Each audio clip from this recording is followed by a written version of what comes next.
own yoga mat. Jean, not her real name, lost her husband suddenly when he died in a car crash only minutes from their home. With 2 small children and a mortgage to pay off, Jean needed to get back to working full-time only 2 weeks after the funeral.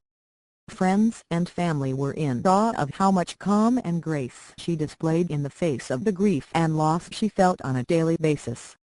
When asked how she was coping with the grief and the additional stress in her life, she thought of her yoga/breath practice.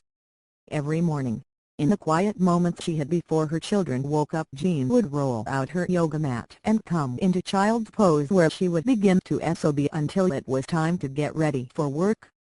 The safety she felt within the boundaries of the mat allowed her to be with those uncomfortable feelings, so she could allow her grief, even if only for a short time daily. Eventually her practice shifted and changed, allowing her to tap into an underlying stream of joy.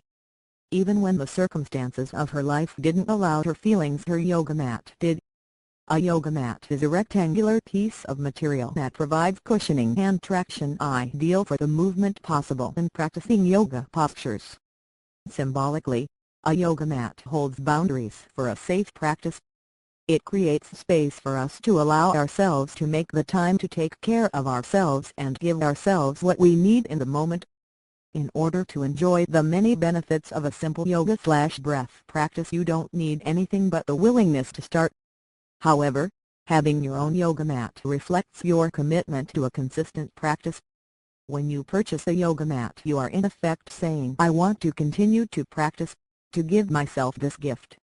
If you're still on the fence about making the commitment to buy a yoga mat, you're not alone. Many people have scary ideas about what is required of them to practice yoga. They may have seen a picture of someone in a pose and thought, "My body won't/can't do that." Or they may have an injury and are afraid they will get hurt again. What I have found with my yoga students and clients is that yoga is really for everybody.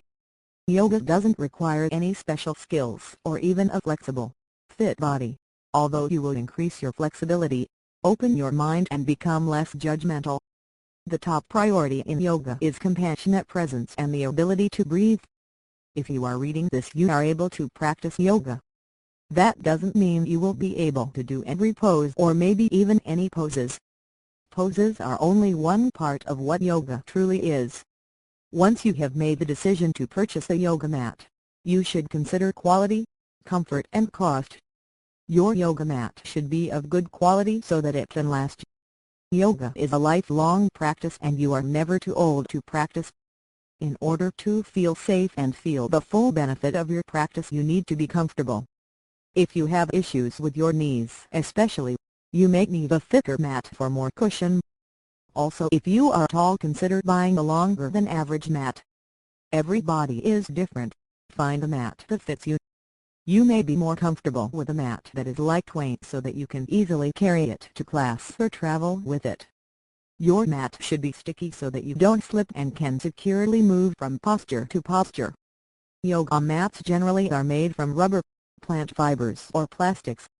Consider what material you feel most comfortable with for you and the planet. Your own yoga mat. Jean, not her real name, lost her husband suddenly when he died in a car crash only minutes from their home. With 2 small children and a mortgage to pay off, Jean needed to get back to working full-time only 2 weeks after the funeral.